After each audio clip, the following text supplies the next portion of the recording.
Assalomu alaykum. Qashqadaryo viloyati G'uzor tumani Dashtobod mufiyida 208-konturda Mahmud bobo nabirasi Mubina emchishi dalasida Agrobank G'uzor filiali tashabbusi bilan 10 gektar joyga kungaboqar mahsuloti, kungaboqar ekin turi ekilgan.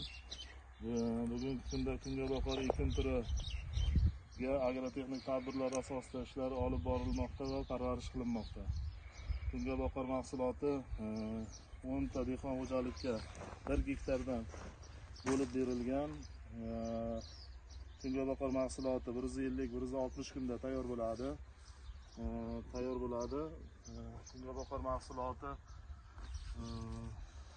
har 1 gektardan 10 tonnadan 10 gektarga 30 tonna mahsulot olish rejalashtirilgan. Kungaboqar mahsuloti tayyor bo'lgandan so'ng takroriy ekin sifatida o'rniga sabzi ekin turini ekish mo'ljallangan. Kungaboqar mahsuloti bugungi kunda to'liq unib chiqqan va parvarish qilinmoqda.